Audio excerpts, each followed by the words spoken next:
This radio program is PG-13. Parents strongly caution some material may be inappropriate for children under the age of 13. The following program is sponsored by Michael W. Smith. The views expressed on the following program are those of the host and not necessarily those of staff, management, or ownership. Phoenix. Hey, Arizona. Brother Mike is back on the radio. Welcome to HardcoreChristianity.com. You are still about to listen to the nastiest Christian radio broadcast in the country. You're going to get the truth, the whole truth, and nothing but the truth, and we don't care who likes it. We never did. Hey, thanks for tuning in today. Welcome to 2023. Today's Bible study. Beelzebub is back in Boston. Oh, no. It's not a surprise, though. I'll explain it to you. Call somebody and tell them the radio program's on, if you would. This is Brother Mike. I'm the professional counselor at the Arizona Deliverance Center. 40 years I've been a professional counselor and more. 20 years I've been on the radio, thanks to you. Thanks for funding the project. There is a niche out there for Brother Mike, and I found it. So grateful for it. Listen, if you go to the website, hardcorechristianity.com, I will send you the miracle list, a religious exemption form for the next phony pandemic about to hit us. Send me an email, mike@hardcorechristianity.com. No problemo. Please remember all of our services, training classes, seminars, our children's deliverance service in March, our women's seminar is in February. Every Wednesday night, Brother Rick and the ministry team are on the Zoom deliverance service, starting at 6 p.m. Mountain Time and 6 p.m. Arizona time. Obviously, it's 5 p.m. Pacific time. You won't want to miss this service. You wouldn't believe how many people every week get delivered from demons on that service. It's quite anointed and quite remarkable. Beelzebub in Boston. Can you believe this? This is nuts. There's a satanic church, as you know, and that was, created in the 1960s. Remember that, Anton LaVey? They had a whole nationwide organization back in the day. This organization I'm going to share with you today is not out of that group. It's a separate group called the Satanic Temple. It's in Boston.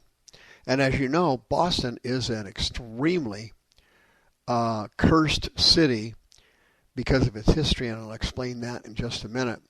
The Satanic Temple wants to have its second annual convention in Boston. It'll be supposedly the largest gathering of satanic followers in history.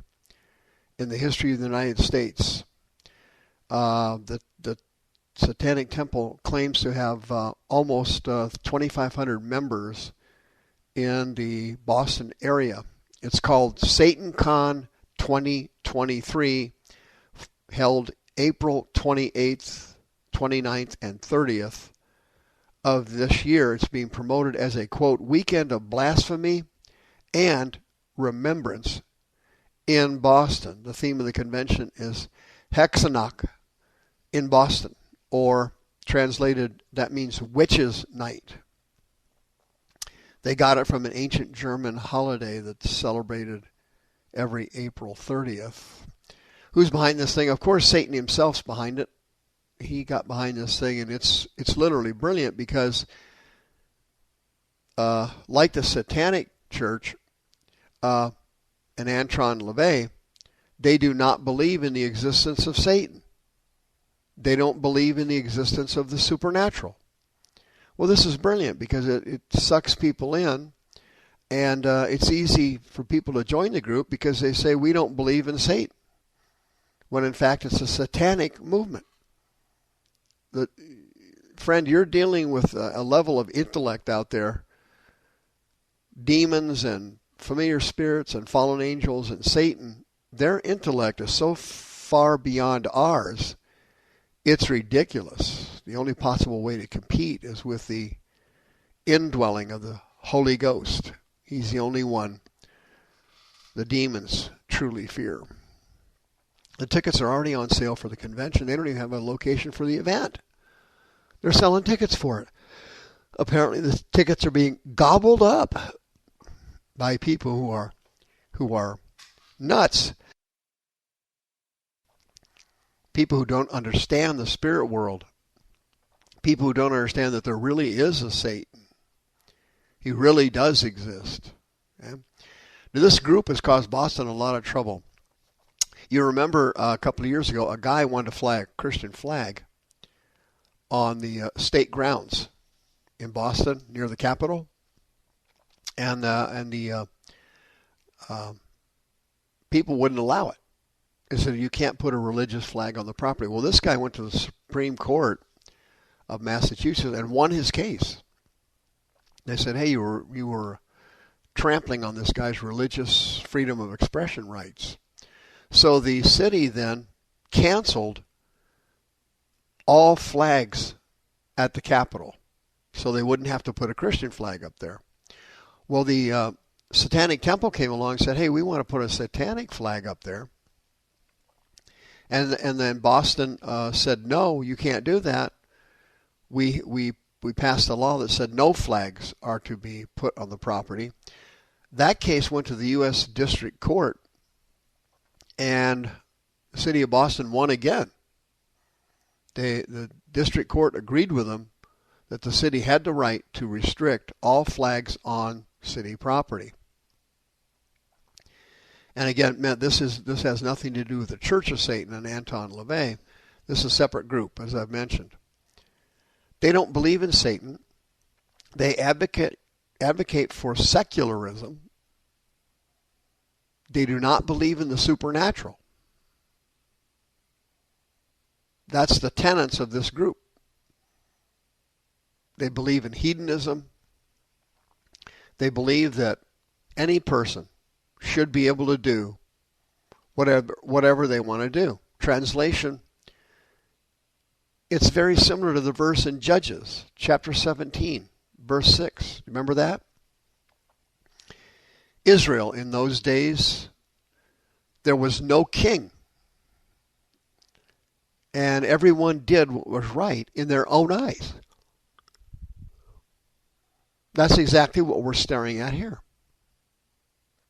People don't know that Satan is real.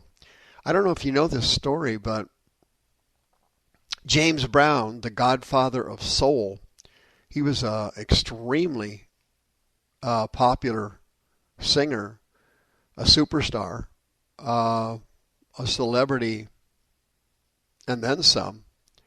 As you know, he got sick and he was dying in the hospital. And he slipped into a coma. And one day, 2 or 3 of his family members were there while he was in a coma. And suddenly, James Brown sat up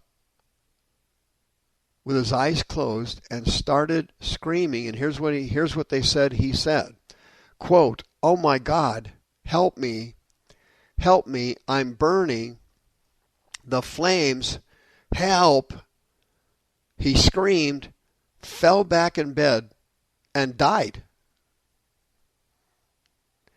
People don't understand that there really is a Satan. Anton LaVey found out about it on his deathbed.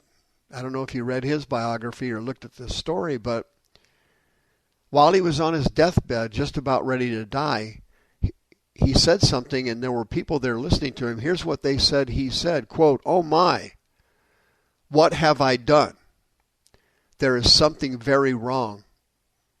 Something wrong," unquote. Can you imagine that? These two people didn't find out about Satan until the moment before the demons drugged them through the gates of hell. How did it happen? Well, it's Judges 17. In those days there was no king in Israel, so everyone did what they thought was right in their own eyes. Here's what's scary. Boston is a very cursed place. Okay? As you know, Boston and Salem were loaded with demons years and years ago. loaded with them. Yeah? In 1656, the place was founded in 1630, but in 1656, Ann Hibbins created the Boston Neck. There was an area in Boston where they hung witches with very little evidence. If there was just circumstantial evidence and it was weak, you got hung, just like in Salem. And by 1692, the witchcraft had taken over the city. And to give you an example, in 2022, the crime rate now in Boston is much higher than the national average. The property crime rate is higher than the national average. A recent survey of the Boston area found that only 25% of the people go to church once a week. 43% of the people live in Boston never go to church at all. Only 50% of them believe in heaven. 74% of the people in Boston never go to a home or prayer group. 52% never meditate. 55% look to common sense as a guide to life, not God. 72% believe right and wrong depends on the situation. 56% of all the people in Boston are Democrats. 75% want abortion legalized. 78% want homosexual marriage legalized.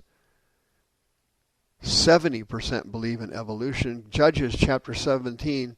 In those days there was no king in Israel, and everyone did what was right in their own eyes. This is the theme of Boston, Massachusetts, and the Satanic Temple. Everybody wants to do what they want to do. As Brother Paul said, in the latter times, people will be lovers of their own selves. They will be self-absorbed and selfish.